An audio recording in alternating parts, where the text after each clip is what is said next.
वो क्या होता है, मनी। कि मनी मेजरमेंट कंसेप्ट कहता है कि हर टर्म को आप किससे मेजरमेंट करेंगे, मनी से। अब ऐसा नहीं कि कोई सेल्समैन है और वो दिन भर घूमते रह गया, कोई सामान नहीं बिका, तो उसकी सेटिस्फैक्शन को हम बुक्स ऑफ अकाउंट में रिकॉर्ड कर लेंगे कि चलो हम संतोष हैं कि आपने दिन भर घूमा लेकिन सामान नहीं बिका। तो उससे कोई मतलब नहीं होता। मतलब होता है कि वो दिन भर में कितने का सामान सेल करता है और कितना मनी जनरेट करता है या कितना मनी इनकम करता है। तो ये कंसेप्ट यही कहता है कि बिजनेस का हर एक यूनिट किससे मेजरमेंट किया जाएगा, मनी से। एक कॉमन यूनिट है मनी, कि वो कितने का सामान सेल कर रहा है या कितने का इनकम कर रहा है। सारे ट्रांजैक्शन को एक ही रूप में मेजरमेंट किया जाएगा और वो है मनी। इसलिए इसका नाम है मनी मेजरमेंट कंसेप्ट। सेटिस्फैक्शन का इसमें कोई रिकॉर्डिंग नहीं होगा कि हमने दिन भर तो घूमा लेकिन सामान सेल नहीं हुआ। तो क्या उसकी रिकॉर्डिंग बुक्स में हो सकती है कि दिन भर मेहनत किए और काम कुछ नहीं हुआ, तो माना जाएगा मेहनत? नहीं माना जाएगा। जिसका कोई आउटपुट ही ना आए वो बुक्स में रिकॉर्ड नहीं किया जाता है। इसलिए एक ही टर्म इस्तेमाल किया जाता है मनी मेजर कंसेप्ट के अनुसार कि सारे टर्म को हम लोग मनी में मेजरमेंट करेंगे। नेक्स्ट देखिए आपको मिल जाएगा सेपरेट एंटिटी कॉन्सेप्ट। ये क्या कहता है? इस कंसेप्ट के अनुसार बिजनेस को एक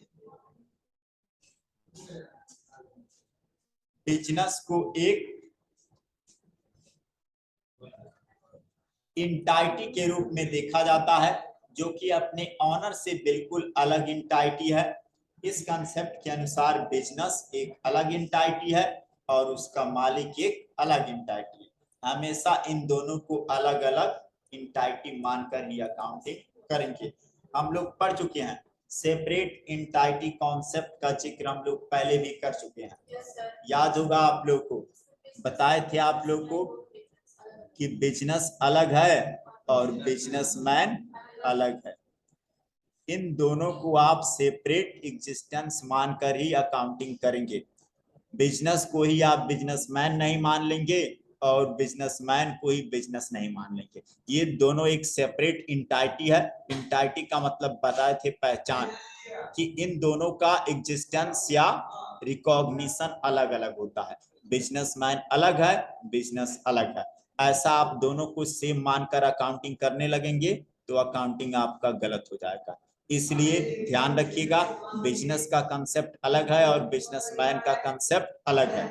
इसीलिए नाम है उसका सेपरेट एंटिटी कॉन्सेप्ट। सेपरेट का मतलब ये होता है अलग अलग, कि दोनों यहाँ पे अलग अलग है, बिजनेस अलग और बिजनेसमैन अलग।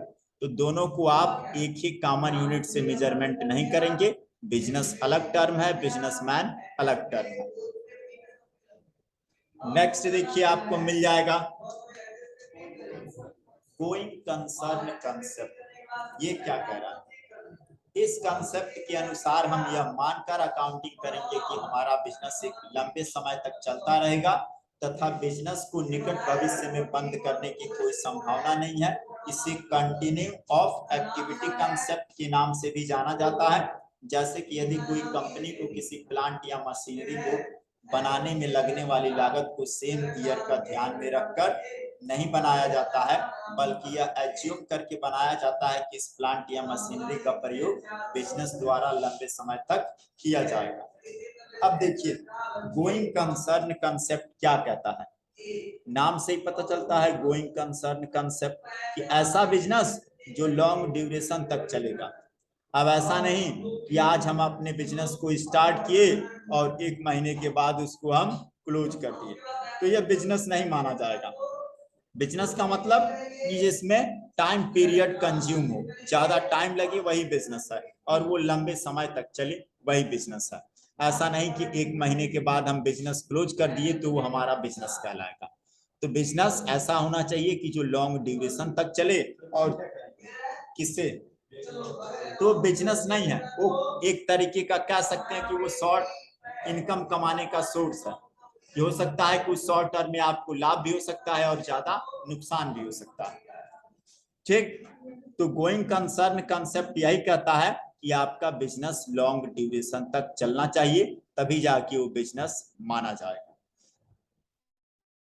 नेक्स्ट देखिए आपको मिल जाएगा कॉस्ट कॉन्सेप्ट। ये क्या कह रहा है, इस हिस्टोरिकल कॉस्ट कॉन्सेप्ट भी कहा जाता है। इस कॉन्सेप्ट के अनुसार किसी भी असेट को बुक ऑफ अकाउंट में उसकी ओरिजिनल कॉस्ट मानकर ही रिकॉर्ड किया जाता है। जैसे यदि हमने किसी फर्नीचर का आरएस 50,000 में खरीदा है, तो उसे हम 2 साल बाद भी अपने बुक्स ऑफ अकाउंट में उसकी ओरिजिनल कॉस्ट 50,000 ही रिकॉर्ड करेंगे। कॉस्ट कॉन्सेप्ट यही कहता है कि जो किसी भी गुड्स या सर्विस का एक्चुअल अमाउंट है, उसे 2 साल 3 साल बाद भी हम वही अमाउंट या वही एक्चुअल प्राइस हम दिखाएंगे। जैसे मान लो कि आपने एक बाइक खरीदा 50,000 का, क्या 2 साल बाद बेचेंगे तो 50,000 मिलेगा? नहीं मिलेगा। लेकिन ये कॉन्सेप्ट कहता है, हिस्टोरिकल कॉन्सेप्ट, कि इसकी ओरिजिनल वैल्यू हुई बुक्स में रिकॉर्ड की जाएगी कि 50,000 का खरीदे हैं, तो हम ये मान के चलेंगे कि 50 में ही इसे हम सेल करेंगे, लेकिन एक्चुअल में ऐसा होता नहीं है। हाँ, दिया है इस कॉन्सेप्ट। कई सारे एक्सेप्शन होते हैं, हर चीज का एक्सेप्शन अपवाद होता है। कोई कहेगा कि ये होता है, कोई कहेगा वो होता है। ठीक है। नेक्स्ट देखिए डुअल एस्पेक्ट कॉन्सेप्ट। ये सबसे ज्यादा इस्तेमाल होता है, और जो हम लोग टैली पढ़ते हैं ये इसी कॉन्सेप्ट पे आधारित होता है, dual aspect concept. Dual aspect यानी दोहरा प्रणाली इसको बोलते हैं, और इसको सबसे पहले लुकास पैसियोली ने बताया था। लुकास पैसियोली था डुअल एस्पेक्ट। हाँ, लुकास पढ़ते हैं उसको। लुकास पैसियोली था जिसने सबसे पहले डुअल एस्पेक्ट कॉन्सेप्ट को बताया था। ठीक है। तो देखिए उन्होंने यही बताया था कि डेबिट का अमाउंट हमेशा क्रेडिट के क्या होगा, इक्वल होगा। और यही मानकर हम अकाउंटिंग को करते भी हैं कि डेबिट का अमाउंट हमेशा क्रेडिट के बराबर होता है। अगर बराबर नहीं है तो आपने एंट्री या जर्नल बनाते समय कहीं ना कहीं मिस्टेक किया है। तो डुअल एस्पेक्ट कॉन्सेप्ट इस समय चल भी रहा है, और इसी के बेस पे हम लोग अकाउंटिंग बेस सीखेंगे। तो ये सबसे ज्यादा इंपॉर्टेंट है, ध्यान रखिएगा।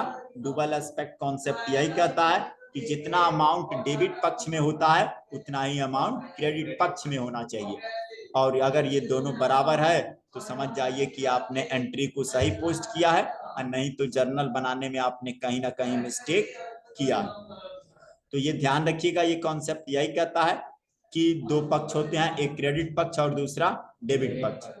तो क्रेडिट पक्ष का अमाउंट डेबिट पक्ष के बराबर होता है। और इसको सबसे पहले क्रेडिट वर्ड को क्रेडिट से लिया गया था, और डेबिट को डेबरे वर्ड से लिया गया था। ये दोनों लैटिन भाषा है। ठीक है, ये दोनों लैटिन भाषा है, डेबिट और क्रेडिट। डेबरे वर्ड से डेबिट ओरिजिन हुआ है, और क्रेडरे शब्द से क्रेडिट ओरिजिन हुआ। क्रेडरे, हाँ। नेक्स्ट देखिए आप, लुकास पैसियोली ने बताया था डुअल एस्पेक्ट कॉन्सेप्ट। ठीक है। देखिए भैया, इस कॉन्सेप्ट के अनुसार सभी बिजनेस ट्रांजैक्शन के में 2 पक्ष होते हैं, पहला डेबिट पक्ष तथा दूसरा क्रेडिट पक्ष होता है। डेबिट पक्ष की टोटल वैल्यू क्रेडिट पक्ष की टोटल वैल्यू के बराबर होगी। जैसे when we purchase goods for cash, जब हमने नगद कोई सामान खरीदा, it receive goods of some value and give cash to equal value. जितने का आपने सामान बेचा था उतना ही अमाउंट आप क्या करेंगे, रिसीव करेंगे। सॉरी, परचेस किया है तो क्या करेंगे, पे। अगर परचेस किया है तो पे, सेल किया है तो रिसीव। नेक्स्ट है देखिए पीरियोडिसिटी कॉन्सेप्ट। इसे टाइम इंटरवल कॉन्सेप्ट भी कहा जाता है। टाइम इंटरवल कॉन्सेप्ट, हाँ।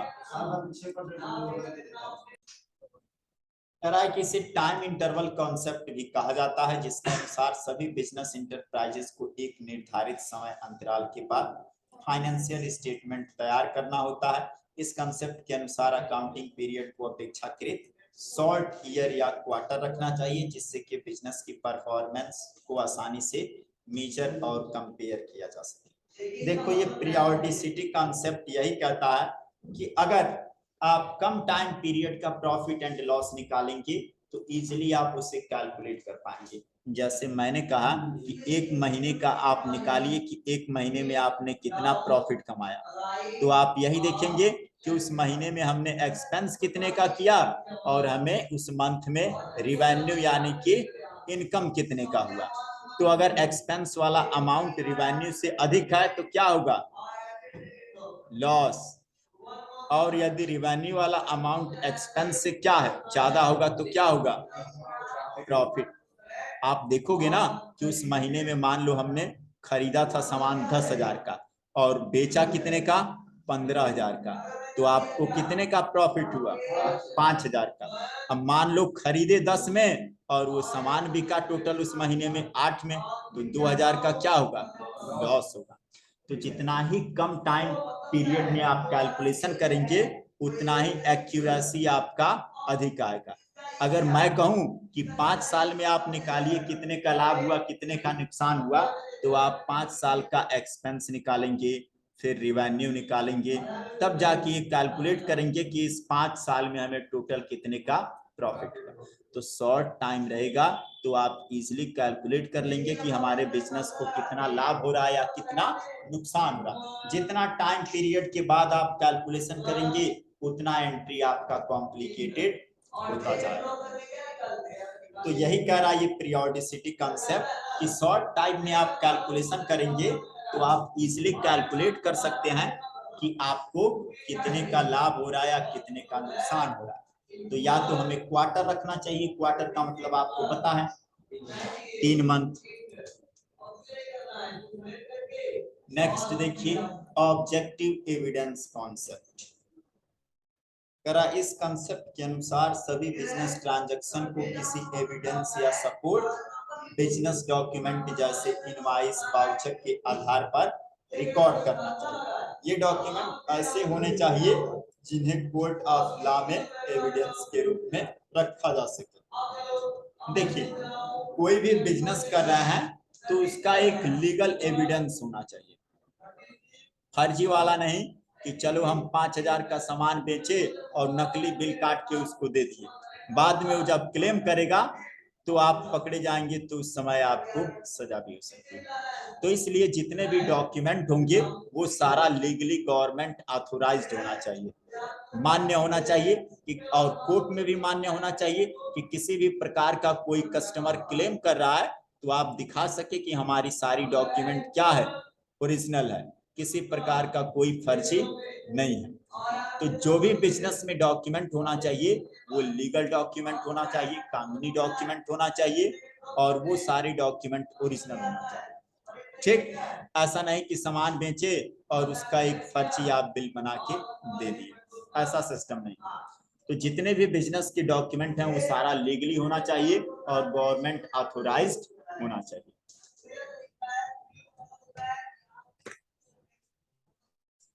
नेक्स्ट देखो मैचिंग कंसेप्ट। इस कंसेप्ट के अनुसार हम एक ही अकाउंटिंग पीरियड में जितना भी रिवेन्यू प्राप्त करते हैं और उस रिवेन्यू को पाने के लिए जितना एक्सपेंस करते हैं उनकी मैचिंग होनी चाहिए, जिससे कि हम बिजनेस के वास्तविक रिजल्ट को प्राप्त कर सकें। जैसे कि हम किसी बिजनेस में फैक्ट्री रेंट 10,000 रुपए तथा स्टाफ सैलरी और अन्य खर्च 90,000 किया हो और उस बिजनेस मंथ में टोटल सेल 2 लाख रुपए किया हो तो उस मंथ में बिजनेस का प्रॉफिट कितना होगा, 1 लाख रुपए। देखो प्रॉफिट का रूल ही है रिवेन्यू माइनस एक्सपेंस, कि आपने कितने का इनकम किया और कितना खर्चा किए थे। मान लो यही सेंटर है कि स्टाफ का सैलरी दिया, रेंट दिया, इलेक्ट्रिसिटी बिल दिया, 1 लाख का उन्होंने क्या किया, ये सारा खर्चा कर दिया, staff salary, rent, electricity bill, और उस महीने में बच्चों से फीस का कलेक्शन कितना हुआ, 2 लाख। तो इनकम कितना हुआ, 2 लाख। मतलब रिवेन्यू आपका ग्रॉस इनकम या ग्रॉस रिवेन्यू कितना हुआ, 2 लाख। और नेट इनकम कितना हुआ, 1 लाख। टोटल हमें इनकम, ग्रॉस इनकम 2 लाख का हुआ, लेकिन एक्सपेंस छांटने के बाद कितना बचा, 1 लाख रुपए। तो नेट प्रॉफिट का यही रूल होता है, ठीक है, कि रिवेन्यू माइनस एक्सपेंस। कि आप क्या कीजिए, रिवेन्यू में से एक्सपेंस को माइनस कर दीजिए। होता है ना, जैसे आप लोग देखे होंगे, कोई पैकेट है नमकीन का या यूरिया है, कोई भी चीज, तो लिखा रहता है ग्रॉस वेट, और ग्रॉस वेट में उस बोरे का भी वजन क्या रहता है, इंक्लूड रहता है, लेकिन उसमें कितना प्रोडक्ट भरा है वो लिखता है क्या, नेट वेट, यानी शुद्ध उसका वजन क्या है, यानी बोरे को छांट के उसका वजन कितना है। पैकेट पे मान लो लिखा है कि वो पैकेट है 254 ग्राम का, लेकिन उसके अंदर प्रोडक्ट कितना भरा है, 250 ग्राम, यानी 4 ग्राम का वो पैकेट है। तो नेट वेट में लिखेगा 250, और ग्रॉस वेट में कितना लिखेगा, 254। मार्केट में आप कई सारी चीजें ऐसे देखेंगे। तो देखिए ये कह रहा है कि मैचिंग होना चाहिए। तो आपने क्या किया, रेंट मिलाया, स्टाफ सैलरी मिलाया, टोटल आपने एक्सपेंस कितने का किया, 1 लाख रुपए का, और इनकम कितना हुआ था, 2 लाख रुपए। तो प्रॉफिट का रूल होता है रिवेन्यू माइनस एक्सपेंस। रिवेन्यू हुआ 2 लाख का, एक्सपेंस हुआ 1 लाख का, बचेगा नेट प्रॉफिट कितना, 1 लाख। नेक्स्ट कह रहा है रियलाइजेशन कॉन्सेप्ट।